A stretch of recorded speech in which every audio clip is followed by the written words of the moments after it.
but my BN2 had clutch grab, and lo and behold, it wasn't the clutch itself. It ended up being one of the brass bushings had come out of the bell housing. Oh yeah, so the rod was moving. Yes, and it was a clutch grab. It's very interesting because that I haven't looked at the bushes on this one, and it could easily be the problem because it came on very, very suddenly. Like, literally one day it was fine, then the next day it was started to grab. I'll Yep. check Wow. that. Thank you, Ken. Thanks a lot. Yep. And when I put the 4 new bushings in, clutch grab went away. I can That's see that good. being the cause. Now, Ken, did you get things resolved with the generator? Did you determine what was going on with your generator? It's not making a noise anymore. Okay. So what I'm going to do is I'm going to return that generator to you. Yep. Bruce Ketchum is going to be at my house Wednesday this week. So are you anywhere near him? And I'll give it to him. Oh yeah. Yep. Bruce And he should be on this meeting.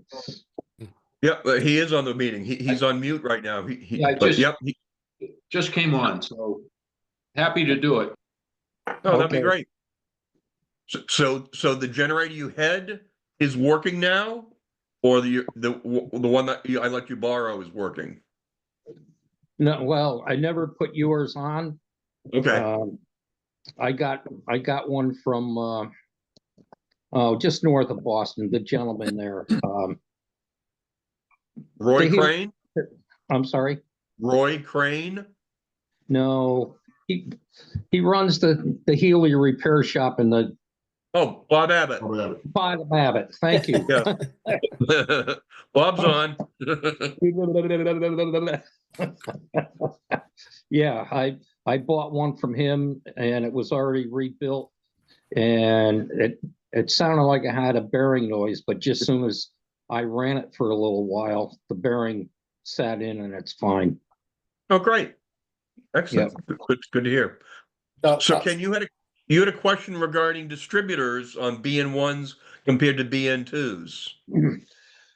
Yes. I took my car over to a friend. I don't know if anybody knows him, Harlan LaRue. He's in Western Massachusetts, and he repairs British cars for racing and along with Porsches. And he told me that my distributor was worn.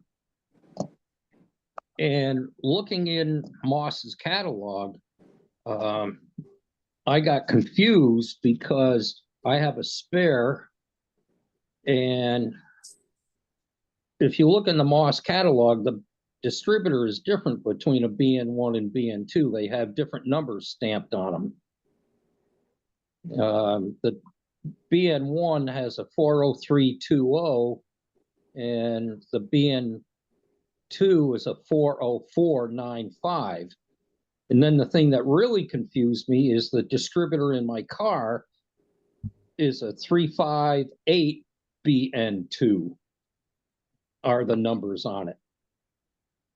And my question is what is the difference between, a BN1 and a BN2 distributor, and are they interchangeable?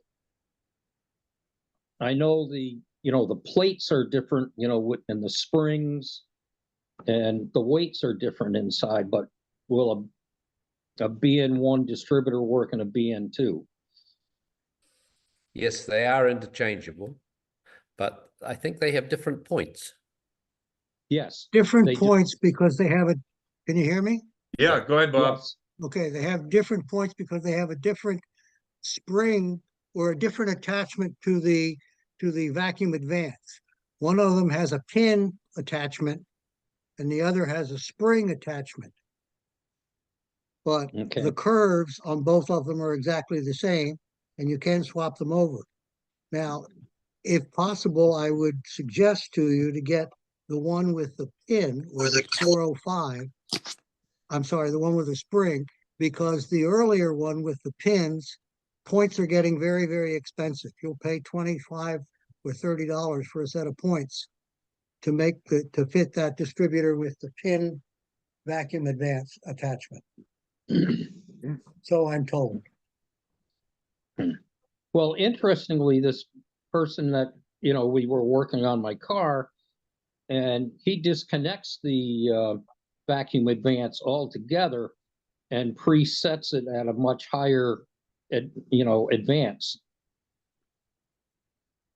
So And then does he reattach it or does he leave it unattached? totally unattached. Okay. Total advance is something like 34 degrees, believe it or not. Wow. Yeah, and it runs great. Now you do have a BN2, is that right, Ken? Yes. That's what I thought. Okay. Yep. Yep. And so do you have the correct distributor in there? Well, that's part of my question, because the number that's on the distributor that's in the car is a 358-BN2. Okay. So I don't know what that number means, but the bushings in that particular distributor that's in the car are quite worn.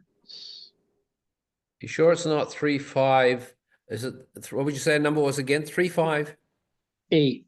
It looks like 358-BN2. Oh, there's a dash. 358 doesn't sound like a Lucas number. They're always 5 numbers or 6 Yeah. numbers. I'll go and get my distributor book. Hey, why don't you go get your distributor book? But I'm a little surprised it even has BN2 embossed Well, on the casing. Well, that's what it looks like, Okay. While he's getting his book, one other interesting thing for people to keep in mind, I had my carburetors rebuilt by Joe Curto. And I got the car running, and it would only run for about 1 or 2 minutes and it would die, would not restart. Take the plugs out, and the plugs were literally dripping with gasoline. So it was flooding like crazy. And as you know, there's nobody better than Joe Curto on the carbs. So we took the carbs apart, and lo and behold, we found we had a number 9 needle going in a number 10 jet. Oh. So if anybody else gets their carbs back from Joe and they have that problem, just something to look at. But and he was nice enough, he overnighted, 9 going to 10 going into 10. And now she works good, except for my choke. Is that on both the carbs that way set up, Ken, or just one of the carbs was wrong? Both of them. Oh. Yeah. So both had 9 pins and should have had 10? Should have had 10. Yep. Yep. 9's Wow. going into 10, and that's why it was flooding out almost immediately. Okay. So, but That's what happens to all of us with old age, right? it could have been one of his young techs, That's true. So, So where on the casing is that number you pointed out on the distributor, Ken? Because I went to look at mine before this meeting and I didn't see any markings on mine. it's right below the little, it looks like a little tube. It's the casting in the base. All right. Yep.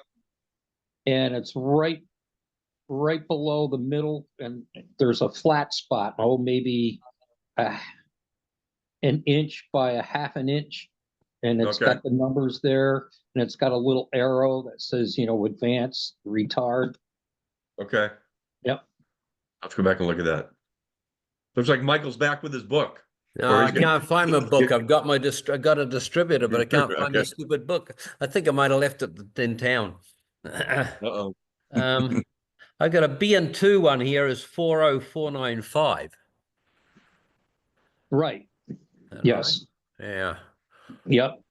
And the BN1 is a 40320. So Bob Abbott, which one of those was you're recommending was better because of the cost of the new points? 9.5, the later Okay. The distributor. BN2 one was a better one. Okay, thank you. So that'd be the But 404. Ken, if you think the bushings in your distributor are really bad, you've got wiggle in your shaft, Yes, then you probably ought to have it rebuilt anyhow. yeah, And either person that you send it to, whether it's Rob Meduski over in Chester, New Hampshire, or that's vacuum. what? That's vacuum, Yes. Yes, British vacuum unit. right. If you send it to him, he'll recurve it best to run best how it would best perform with modern gasoline, etc. Now, I have no idea what your guy that has been helping you with it has set it at. 34 doesn't sound too bad if you're running up to 4,000 RPMs for total advance. But I'm surprised he wanted to disconnect the vacuum advance, because for a car that you're running around on the street all the time, I think vacuum would be good for it. Okay, So I don't know what the guy out in Michigan would do for advance on that, but Rob always sets them up so that they'll run better on today's gasoline. right. Well, that's why this guy does that. Yes. Okay. And Rob rebuilt the distributor for my BJ8 when Bob Abbott rebuilt my motor 2 years ago, and it runs great. And he also did my Sprite distributor as well. So I highly recommend Rob. Okay. Isn't it Canterbury, New Hampshire, Bob? Yes, I'm sorry. It is. Yeah. It is Canterbury, New Hampshire. I That's knew what it I was one thought. of those sea towns. Now, does And he that- still go down to Long Island every week or something like that? He used to- stopped doing that. He was Okay. going down and working for his uncle down there at his shop down in Westchester County, but he's not doing that anymore. So he's home all the time. He's too busy to give his uncle the time. Because Has I anybody got, find his turnarounds just a few weeks. He's very good. anybody got the phone number for British Vacuum off the top of their head? I I can can give it Google. to you. Yeah, I have to look it up on my phone. Well, that's all right. I can Google it. It's on our website too. Okay. But you know what? I'll see if I can find it and I'll put it in the post. I mean, I'll put it in the chat. 603 There you go. Hold on. 731 Yep. 1788. Okey doke. Thank That's you. his cell phone number, so you'll get right to him. As they would say on Long Island, super. Thank you. Can you repeat that number again? 603. 731 Got it. Thank you. 1788. Thank you. No problem. And Ken, that's Rob Badinsky, I believe, or how you pronounce his name, but British Yeah. vacuum unit. yep. Highly recommended, Ken. Okay, super. Thank you. Or both Kens. 10 squared. Okay. So Ted Cryer, you had some updates from some of the earlier discussions, I believe. You want to discuss those? Yeah, actually, I was in the latest issue of British Smart Car Club News. There was a column in there, and it was called Automotive Car Battery Storage, and it caught my interest, so I read it, and it was contrary to some of the beliefs I've always had about storing your car battery for your Healey, your Triumph, over the winter. And I thought it'd be fun to share with you. The first thing he said, and I have still done this. I don't put a car battery on concrete at all, and I always put it on a piece of 2x4 or wood, whatever like that. And he actually, first off, he says, well, that used to be true 100 years ago when the battery cases were wood and the cells were actually made of glass. And so now, and even when the first batteries became rubber, it was porous.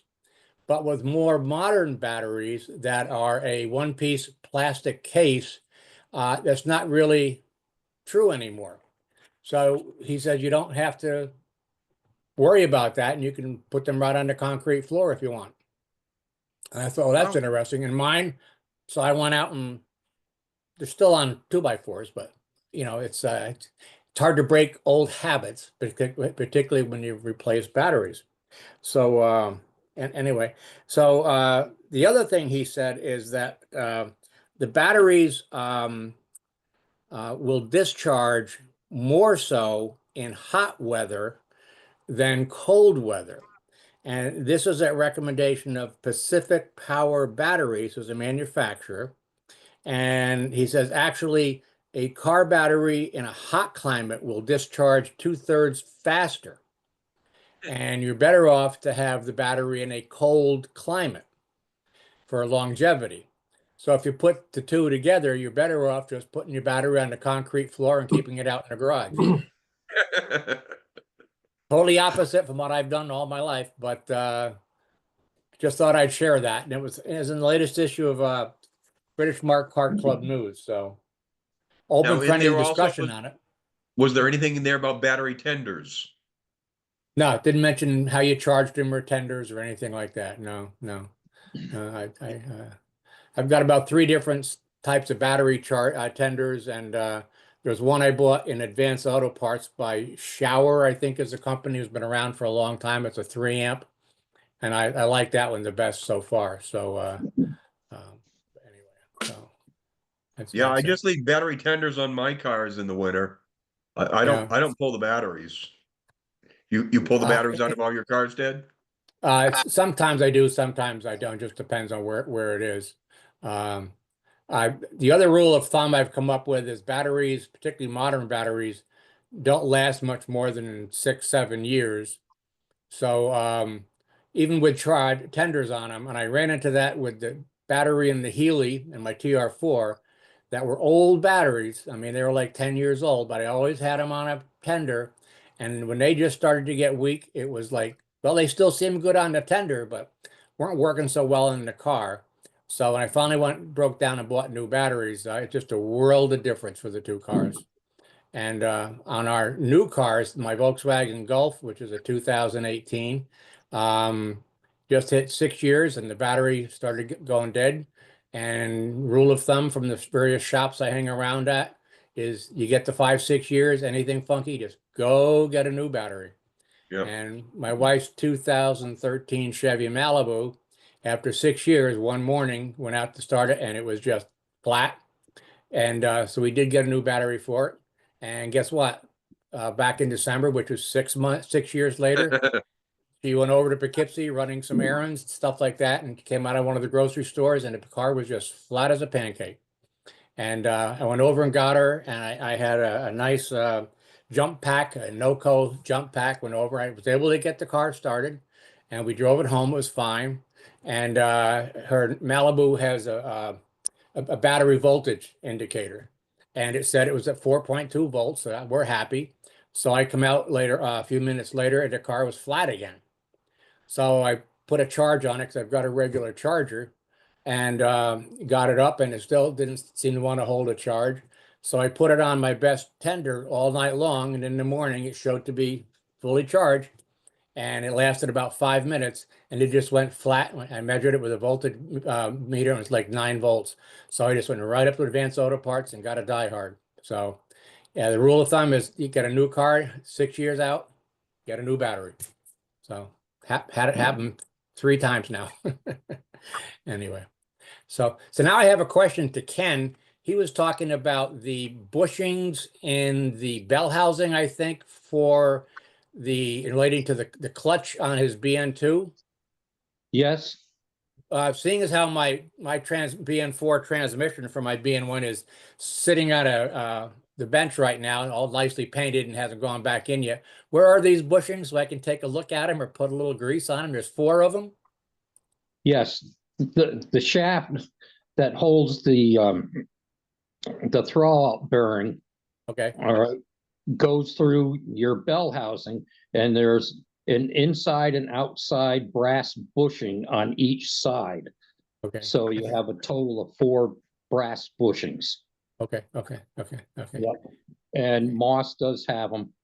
Okay. Okay. And I'd like to add one more thing about batteries. The Vermont Car Club I belong to, we have a gentleman there that he's got at least a dozen patents, and one of them happens to be in automotive batteries. And one of the things, and I just also read this recently, keep your battery clean.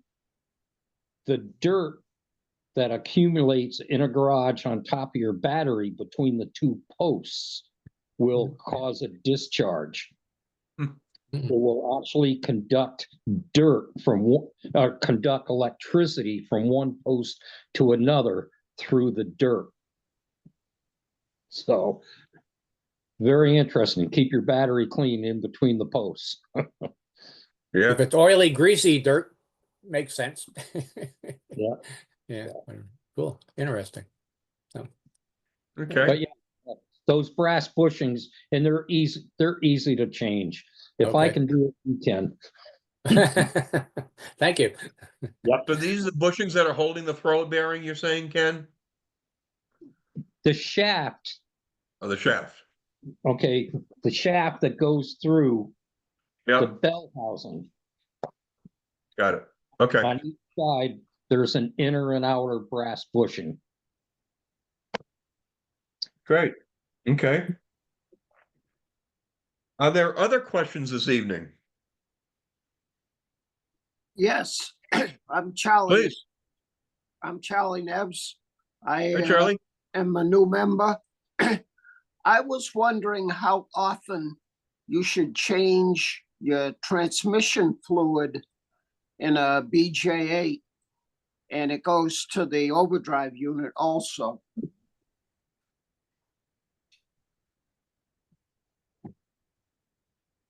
I would, it's certainly not as often as the engine. I would say, Charlie, maybe every 4 or 5 years.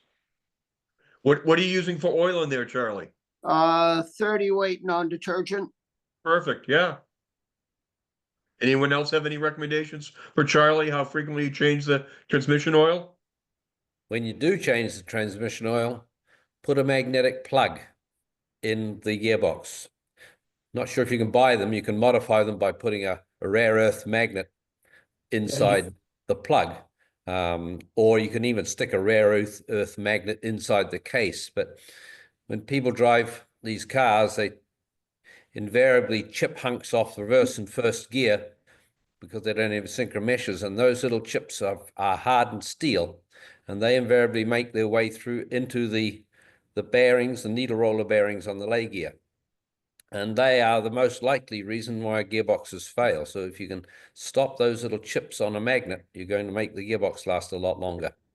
Now, the overdrive unit has a filter, a mesh filter in it with a magnet in the bottom, doesn't it? It does, but the steel is heavy enough that it won't make its way through to the overdrive. It's got to sort of go over a weir to do that. So there's nothing to carry the steel through to the overdrive unit and catch on that magnet. It'll just stay in the gearbox. And does that brass plate that holds the filter in, does that have a copper gasket on it, or? It has a fiber gasket originally made of a material called Oakenstrong, which you won't ever find in the dictionary. But it's a fiber material. They are very hard to get absolutely stopped leaking. They are bad for very, very slight seepage. But there are people who make a plug that's got an O-ring on it, which does solve that problem. Okay, thank you. So, Michael, that's what you do. You can buy the magnets from Moss, having just put them in my transmission in overdrive when we were rebuilding it back in December. And there weren't any in there. And up in the cylinder areas for the, I guess it's accumulator pistons, there was debris in there, very, very, very fine debris. But that was what we guessed was causing the whole ring assembly to bind, we think. So when we put it back together, or as Peter Genovese put it back together again, we made sure the magnets are on there, and so it's a good, cheap enough. I think they were like $3 for 3 of them. So And how did you attach those to the plug, or how do you attach those, Ted? I don't know. Peter put it together, so I don't know how he did it. I put Okay. I put the plug in a lathe, and I bore the Oh. center of the plug a little. Then I stick a rare earth magnet in there with JB Weld. Wow, okay. Works perfectly. But that sounds, are there any over-the-counter? Not that Solutions to that? not that I know of for the gearbox. There are the overdrive ones, but I've never seen any for the gearbox. Okay, Because they're around like a washer, the ones that came in. I don't know why we got Yeah, 3 of them. that's but for what that's they for the said. overdrive. I'm talking about the gearbox plug. Okay. interesting. Okay. Other questions this evening? Yeah. Can you buy a drain plug for the gearbox? Doesn't really have a drain plug, does it? It Yeah. does. Yeah, Yeah. it does. Has Can you buy it's a taper thread, looks like a pipe thread plug. Just goes straight does to the anybody case. offer it with a magnet on the end of it? Not that I've ever seen. Those are the ones that I modify. I was able to buy that for my TR4, but I'm sure they're different than the Healey. Oh, okay.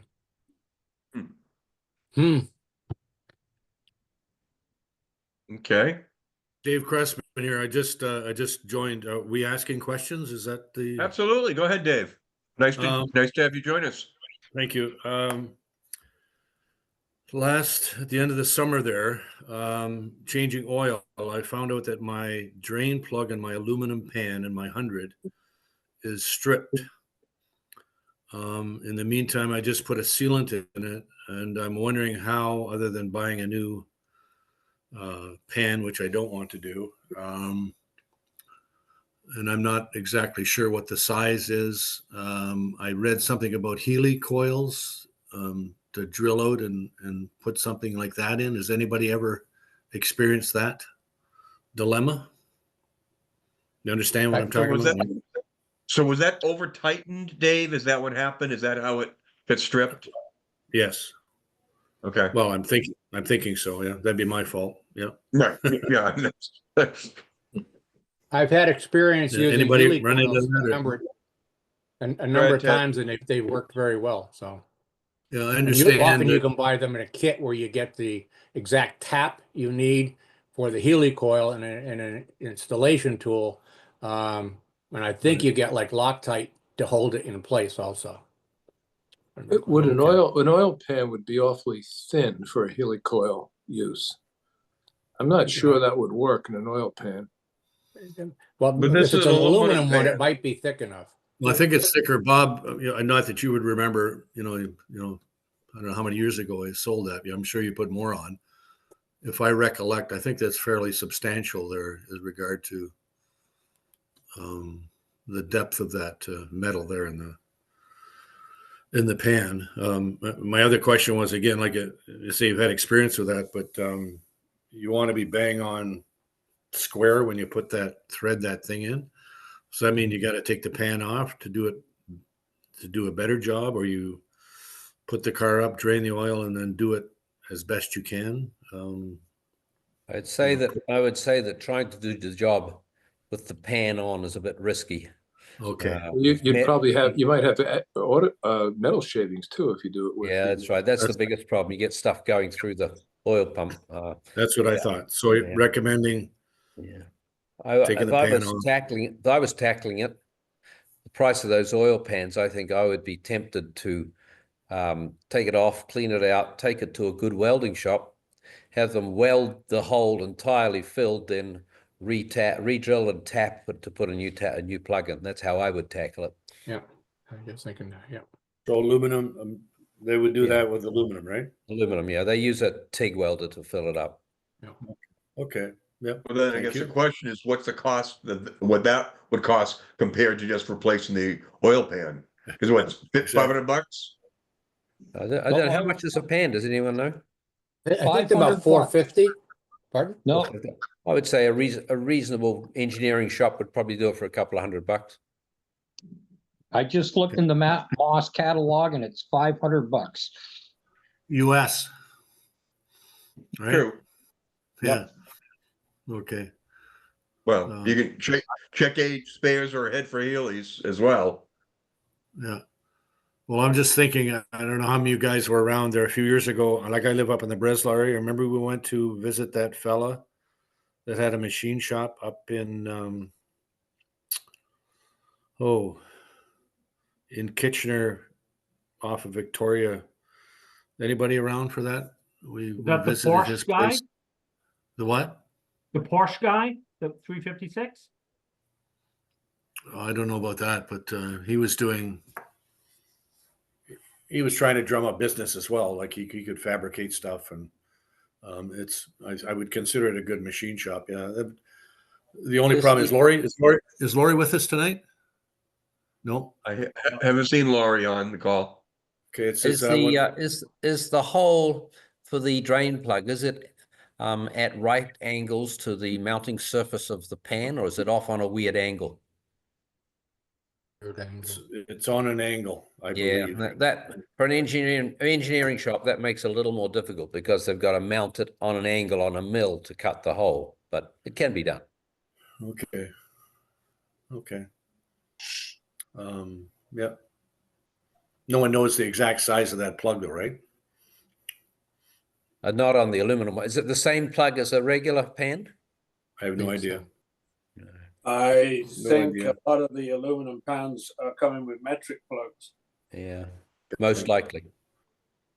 I asked if Lori's there because that's what, my access to a lift is, that I'd have to drive it to his place, put it on the lift, and then take the pan off and, use up his lift for a while. But I've got another idea too, though. Okay. What a pain in the butt, though, just for that, like probably a $3 part and whatever. I think what happened is that I blew it and I tightened it without the washer. And I think that's what did it. That was a mistake, and I took it off immediately, but then after that it was done. So, I had that happen. Okay, I had that happened on my Toyota RAV4.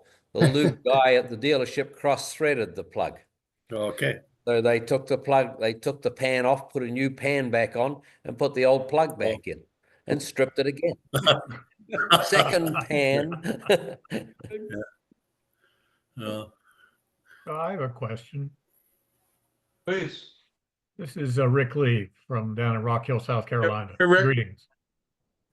Has anybody ever had an experience? I have a BJ8 and I had a problem with my overdrive, wherein when the car would warm up, the overdrive would lock and it wouldn't disengage, and it would put overdrive on first, second, third, and fourth. And I was told, be careful about backing it up because it's locked. Then while I would have it at home, after cursing it, and it would cool down, it would go back to functioning properly, at least until it warmed up again. And we tried all kinds of things about cleaning it out, changing fluids, flushing, all those things, the solenoid, adjusting the solenoid, took the tunnel off a half a dozen times. And finally, at the end, during the dead of summer, when it's hotter than stink down here, I got so damn frustrated with it, I've got a rubber mallet and knocked the shit out of the back of it. And I heard a clunk right after that, and it's worked ever since. So I don't know if anybody else has ever had that problem, but Rick, what type of oil are you using in the transmission? the 30 non-detergent. Michael, does that oil foam up when it gets hot? And I've had that problem in the past, whether it would get so hot that the non-detergent would foam and cause the transmission to lock like that. Switch the oil to 2050 and it would work fine. Really? I thought it would only foam if there was water in it. Just to reiterate, are you saying that it was locked in oil in overdrive and you were sure you had released all the oil pressure? I can say that I could hear the switch engaging and disengaging when I would manipulate it. Well, this there's two possible causes.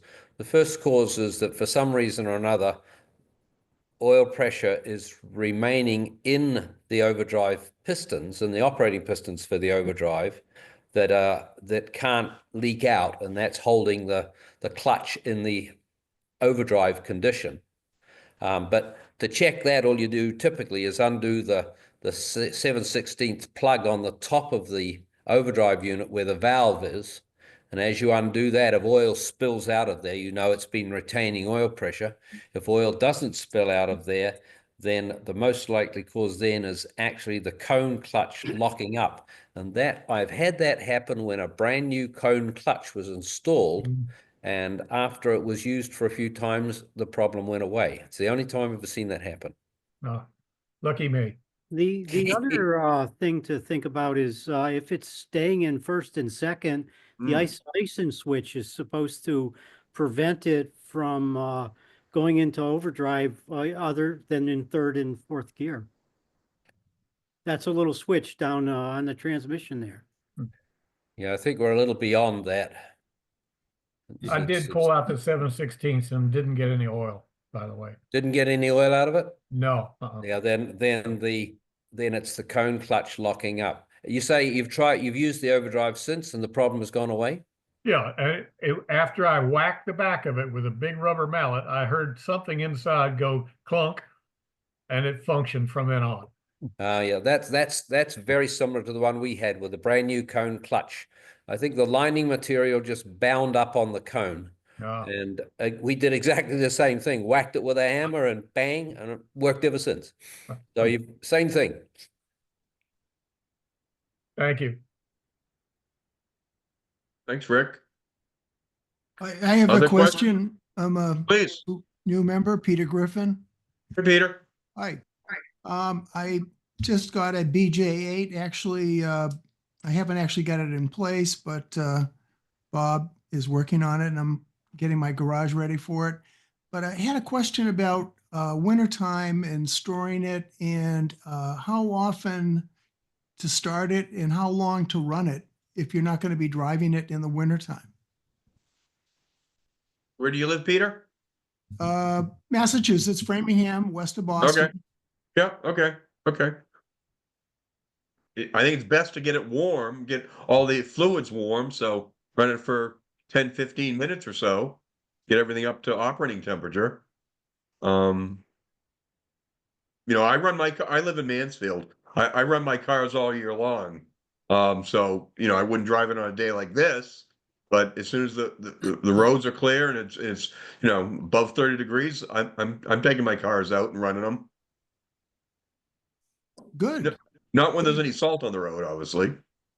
Yeah. And no ice, obviously. Oh yeah. If the roads are dry and there's been rain and it's washed off any salt or sand, and even if it's below freezing, I drive my cars in the winter. That's called therapy. Well, no. We all need that, Charlie, right? you don't get that down the Cape. You're all set, right? So Peter, with the top up or the top down? I have the top up. Currently it's up. I'm going to take it down once and that'll be spring, summer, and fall. No, I've got my side curtains on and I got my top up, and on the BJ8 the windows are rolled up. So I'm not that brave to go out and drive it with the top down. Especially when you generate so much heat inside, you don't even need the heater in there. So you get nice and toasty warm. If you had the top down, you drove around too much, people would think you need therapy. That's true. Well, I saw on the local news, they showed some guy in a Miata driving down the road yesterday in the snowstorm with the top down. So, so Peter, this is a new car you've just recently acquired? Yes, it is. It's a dream. I Great. had a 106 back in the 60s. I had it for a couple of years, 2 or 3 years. Drove it out to California, lived out there for a year. Had a very unusual accident. I was driving through a parking lot that had just been paved and they had the berms. where there was no marking and it was sunset, and I didn't see the berm until the last minute. Stepped on the brake, it dipped. It always dipped a little bit, and the frame hit the berm. I had the nice racing straps on, but of course, face hit the steering wheel. And when I saw it up on the lift after I got out of the hospital, I couldn't believe it. It was like ribbon candy. Wow. Sorry to hear that. So I left California, didn't bring it with me, but I've been waiting many years, and yeah, just finally got one. Great. So just curious, did you buy it from another club member or through the Healey marketplace, or how'd you find the Healey, Peter? Well, I was no, actually I wasn't aware of this organization, and I got an email, and I'm not even sure how I got the email. That's how I found you guys tonight. I was looking initially at Bring a Trailer. I had been looking there for a long time for the right one, but of course, a lot of these are spread out over the country, and you'd have to take a big gamble to buy it. And then I found one in Beverly. I couldn't believe it. It was what I was looking for, BJ8 65, and British Racing Green was my color. I was pretty selective on that. Found the car, and that was it. And Bob has been working on the car, helping me get it ready. I'm very excited. Great. Well, welcome to the Healey community again. Yeah, it's good to find you guys. I didn't know there were so many. So this is a monthly tech call. We've been doing this for about 5 or 6 years now, and it just allows people to come up and ask questions. We have Bob Abbott, who's you're well aware of, and Michael Salter and Bob Ewell and Ted Stanton are our experts, quote unquote. And we people can ask questions in advance, or as we go along right now, as during the course of the meeting, they can do that. We also then we do record this, and we do post it on our website. So if you need to go back and refer to things, you can do that in the members only section on the AHCA New England website. So, but welcome. So we've got about 350 members across New England, Peter. Wow. Okay. Yep. So it's Where do I sign up? Well, are you a member of New England, the Austin-Healey Club? I did join that, but this is different, right? You're different? No. So there's Austin-Healey Club of America. There's 40 odd area clubs. On this call, we have both Southern Ontario, New England, as well as Quebec are currently on this call. And then there is an area club, so that's New England. So you're a member of American Austin-Healey Club of America, and then you're also a member of New England. So you would have received an email from me confirming that this meeting. Yeah. Okay, that's right. Yep. So you are a member. Thank you. Well. Yep. And you'll be getting there's a magazine called the Healey Mark, which comes out 8 times a year. And then there's also a calendar that comes out at Christmas time.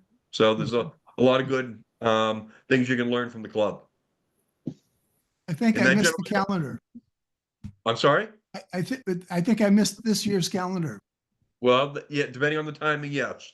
Now, if you go on to there, you can get a past version. Peter Barone was a member from New England. He has the past versions of the calendar if you'd like one. Yeah, that would be great. That'd be great. It's very nice to find you people that are experts and real life lovers of Healey's. I think experts is probably too strong a word for most of us, but we do have some experts on the call. Most of us are avid hobbyists. Yeah. So, are there other questions tonight? Going back to the. I have a question. Hey, Nick. It's Nick in Southern Ontario. Great. The control cables that adjust or allow you to open and close the vents in the BJ8.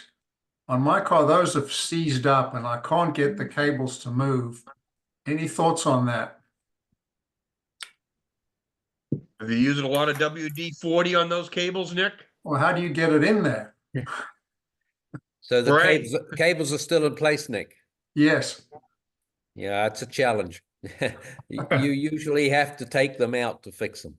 Okay. And as Pete says, WD-40 and exercising them, and you can usually get them freed up. One thing I can tell you about them is that when you do have them out, the inside is like a piano wire. It's not a filament cable. It's a solid cable. Spend some time making sure that it's absolutely straight, no bends in it. Any little kinks and bends will really make the heater controls a lot harder to use. If you can get everything dead straight, you'll find that the system works very, very well. Okay. Thanks, Mike. And can you get those out without removing the shroud? Yeah. You can? Okay. Yep. Okay. It's not easy. The heater control on a BJ8 is not the most accessible piece of the car. Yeah, Right. that's for sure. But yeah, I think lubricant is the place to start with that, Nick. Okay. Try to get them loosened up. I have a It's always a question. good choice. Go ahead, Ken. I would suggest a product called Croyle Yeah. with a K. It's kind of like Deep Creek product, but boy, I'll tell you what, I've got a bunch of customers, I deliver auto parts, and boy, they believe in that stuff for freeing up cables, nuts, bolts. It's called Croyle. Is it Croyle or KR oil? I've never known. Yeah. Broil penetrant, huh? Yep. Okay. I've heard it called both, Michael. Yeah. But I'll tell you what, it's great stuff. Okay. I've never heard of it. Yeah. That's Croyle with a K? Yes. Yes. With a K. Yeah. Kroil. Yep. You can get it in 5-gallon cans. It's great. I was recommended a product called Kimball Midwest, and you need an Yep. account for it. And that supposedly is very good, and it has a lovely smell to it as well.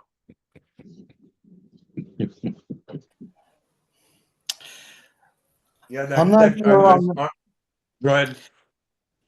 I'm not sure on the BJ8 cables for the heater.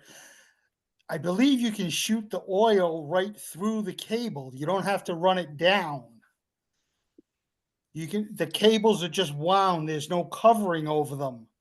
So Right. if you take the cable and just soak it with liquid WD-40 and then wiggle it, it allows the oil to drain in actually into the middle of the cable. And that helps a lot. You don't have to run it from one end to the other. You can just take and coat it with oil and then wiggle it, and it allows it to drain inside. Goes right through. Sounds like an Okay. easy solution to try. Yeah. Very much. Where to start? Yeah.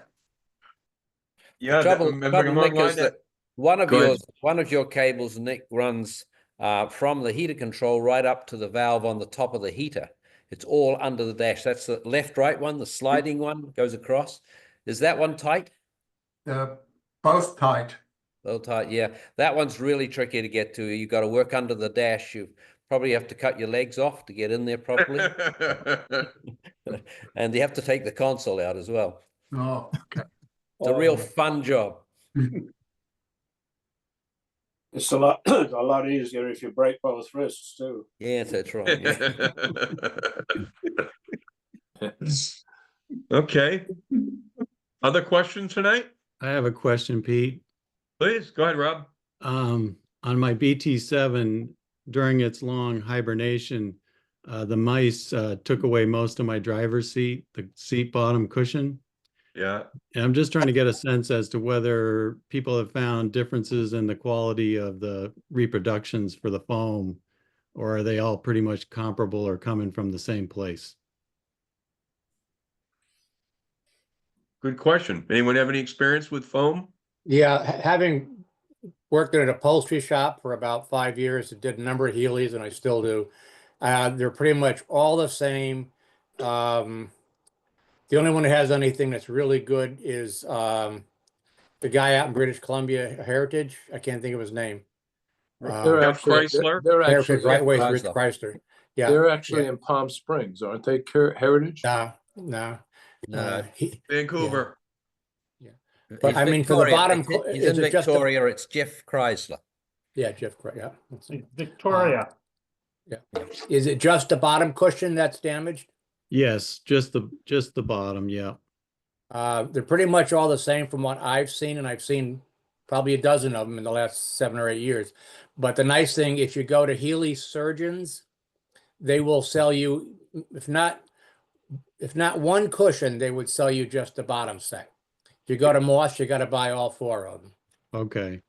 So when I needed to do back cushions for my BN1, that's where I went, and I was able to just get what I needed, not more than I needed.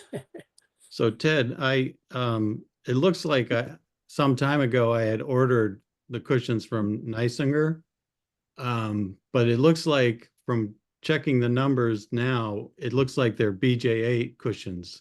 Those seem to be different, a little bit longer. Yeah, they will. And I think in Moss, you'll actually, well, you have a BT7. Yes. Yeah. I think the 6-cylinder cushions are all pretty much the same. They get different when you get down to the BN1s and BN2s. And I think in the Moss catalog, they'll even put a little asterisk there and says these are generic for all the Healys, and they may Okay. not work perfectly for the 100s, I think.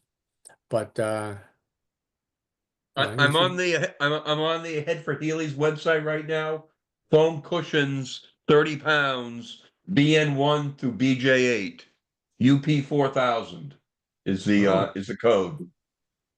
Pete, this is Ken. I had a long discussion with Jeff about a year or two ago. He redid my interior. Yep. And his comment to me was that the cushions that are available are the wrong shape and that they are too firm. And he typically shaves, if you have a cushion that's a moss cushion, he will typically shave it to the right size or right angle. I see Michael shaking his head. Is that what you kind of agree with, Mike? You use an old electric carving knife. It's a wonderful way to cut them. Yeah. And he also cuts the firmness of the density of the current cushions are too dense. Yeah, so you use a hole saw to Holes in the bottom, soften them up. And I know Jeff does all of that stuff to the units he puts together. The ones that are available are too firm. Right. Really hard. Yeah. Yeah, it's interesting because I did the one that I got from Neisinger probably 15, 20 years ago. I tried to fit that into my pan and the cover, and it seems much bigger than the actual pan. And it also has little indentations coming over the front of the cushion, like where the piping would go. yeah. If you could get it from Jeff Chrysler, that's what I'd try for. It may be a little more expensive, but I think he has the holes already pre-drilled, and it's a softer foam. I agree. Yeah, I agree. Yeah. They cost you a little more. Yeah, Jeff did mine also, and he did a fantastic job. I sent him the pan and he put the cover and the foam on it for me and sent it back. Okay. Thanks, everybody. And Jeff is pretty easy to work with as well too. Oh, Jeff's really good to work with. Remember, he would in one of these calls, he gave us a presentation here about 3 years ago on this call. He did. Yeah. Jeff's a good guy. Just to go back on that Heritage, there is a Heritage in Palm Springs, California, which is well known for British car interiors. Okay. I thought that would be the Heritage that everybody would have thought of immediately. They do Healey's, Jaguars, any kind of British car. It's in Palm Springs. In fact, they did my BJ8 interior. I shipped the interior to them, and they shipped it back. They did a wonderful job. They may be a good source for the components of these interiors. They have a fabulous reputation. They're in Palm Springs, California, and I'm surprised that that didn't pop up as the heritage that everybody thought of. In fact, Jeff worked for them for a period of time and then decided to open his own shop years ago. I'm sorry. Yeah, so Jeff's business is called Right Way Heritage Trim. Yeah, the one in California is called Heritage Upholsteries, and it's pretty well known in the car restoration community as kind of the high-end interior. They do Jaguars, Healey's, Porsches, that sort of thing. They're worth looking into. Great. Thanks, Tom. Thanks. Well, years ago when the cars were new, the foam in the seats was natural rubber, and it had a far different texture. When it was replaced with a sort of latex foam, the seats were much harder, and the shape wasn't quite right either. And these hard foams were all we could get for several years. And then I think about 5 years ago, AH Spares and Ahead for Healey's started producing their own foam, and it was still in latex, but it's much softer. And Moss was still selling the hard latex foam, but now I believe they've exhausted that supply, and their foams now come from AH Spares. And the foam that Jeff Chrysler gets, we supply to him, and they can. Really? And it comes from AH Spares too. Okay.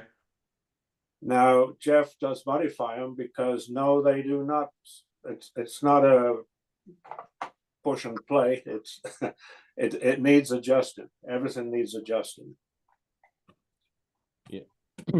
Heritage did the interior on my car before I bought it, and I spoke to them about just getting the carpets replaced. They're also in British Columbia, and they will only do a complete interior. So I think one of the things some of the people here have been talking about is getting partial interiors, and I don't think they would be the shop for that. I think you might be right about that. And in fact, I pulled them up, and they do have a British Columbia address as well as Palm Springs, California. Yeah. Delta, British Columbia is what they listed as. I don't know where that is, but they did a nice job. But I suspect you're right. I suspect they're probably not the people to go to for components. Yeah, that's certainly what I was told a couple of months ago. Yeah. Yeah, because I get the other a carpet. thing to consider. Go ahead. The other thing to consider about the dense foam, it also will make you sit much higher in the seat. Yeah, that's true. Yeah. Yeah. So and that's why you drill the holes in the bottom like the originals, but you're still going to sit up there a little proud, as they say. In my case, I hit the top of the bottom of that. I've drilled lots of holes in it. Yeah. So. Yeah, I did notice in mine once the interior was done that it was a little bit more difficult to get in and out of the car. Yeah. I thought maybe it was just me, and I'm sure that's part of the problem. But certainly the interior was a lot puffier. Well, on the original foams and seats, you sat in the seat, but with the modern foam, you sit on the seat. Right. Yeah. The originals were called Dunlop foam, and I've got an old set, and they're quite soft. Yeah. The actual name was Dunlopillo. Dunlopillo set. That's it. Yeah. Really? Okay. Dunlopillo. Okay. Rob, any other questions? No, that's all. Thank you. No, thank you. Other questions tonight? Well, Peter, please. You folks over your neck of the woods, you have a very good upholstery person there. Her name is Angel Eaton, and she was the shop manager for what was the fabric and upholstery shop over in Massachusetts. Sorry, not sure. LeBaron and Bonnie. Thank you. She was the shop. She was in charge of the shop, and I had brought all of the seats and cushions for my 51 Mercury to LeBaron and Bonnie. They went out of business, and she took this stuff home, and she and her husband, her boyfriend, did it, and they do phenomenal work. And they're in Seacoast, New Hampshire, just over the border from Massachusetts. So if you need somebody local over there to do upholstery work, she's dynamite. Is that Seacoast or is that Seabrook? No, it's Seacoast, New Hampshire. I've got her card right in front of me. Her website is all capitals. It's called AM Upholstery at Comcast.net, all capitals. That sounds like her email address. Okay. And you want to talk to Angel. Okay, great. Thanks, Ken. Did a fantastic job. I mean, really, really good. I even got an award from Hemmings Motor News on my interior because of it. Yep. So hopefully you gave her all the credit. Yes, I did. Other questions tonight? Okay, I do have one last question. I see your shirt. I see your. Are the Jacobsons going to be involved? Do you know? I'm not sure. Because they were the original people to run the, the Cape Cod meets. Right. Yep. I haven't heard.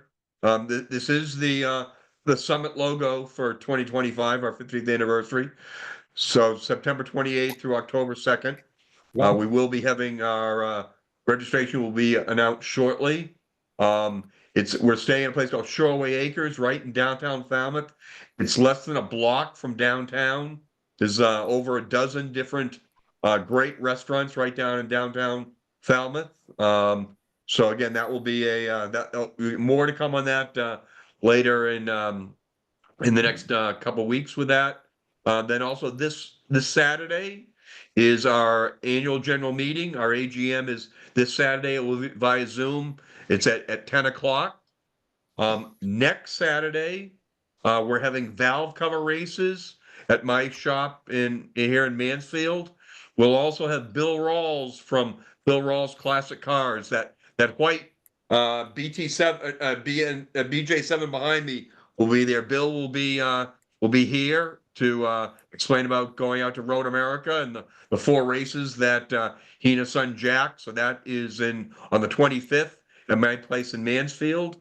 And then on February 1st, we're going to be at British Body and Coach Works up in Ridge, New Hampshire, where Mark LeBlanc is. He's opened his place up the past couple of years for us. So we'll be having an open house up there. So all those things are out on our website, as well as I do send out email reminders as it relates to all those events.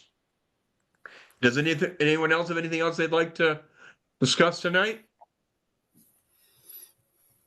I have a comment on the earlier question about how frequently you should run your car during the storage. Yeah. And a major consideration, as far as I'm concerned, is when you run a car for a relatively short, 10, 20 minutes, you get a buildup of condensation, water in the exhaust system. And if the exhaust system is made of mild steel, which most of them are, unless you've got a stainless system, that accelerates the rust of the exhaust system. Personally, I say, put it away hot and leave it. Thanks, Michael. Others have any thoughts in that regard? I just got a new stainless steel system, so that's good to know, though. I know for a good many years, I just get to the end of the season, which could be the beginning or the middle of November, and I fill 3/4 fill the gas tank with high test gas, drive the car into the shop. I usually change the oil, then drive the car into the shop, into the garage, turn off the key, turn off the battery, and put the cover on it. And then I come back in April maybe and take the cover off and fire it up. I've never really had any problems doing that different. That's the Thanks, dream. Bob. Yeah, that's true. Well, thank you all. Hopefully everyone's doing well. Looking forward. Hopefully we'll get down to the point we'll get some good weather coming up. But again, so we get the AGM this Saturday, following weekend valve cover races, and the following weekend for that open house up at Mark LeBlanc's up in Ringe, New Hampshire. So those of you who are in the New England area, we hope to see you guys there. Otherwise, we have this call the second Monday of every month. Thanks, Peter. Thank you all. Bye, everybody. Nice Happy meeting New you. Year, Thank you Peter. again. Thank you, Thank you. Peter. Same to you, Nick. Thanks, Peter. Thank Bye-bye. you, Peter. Bye all. Thank you.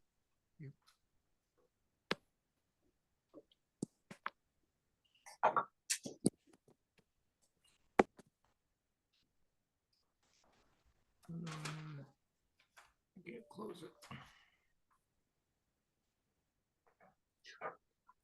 it.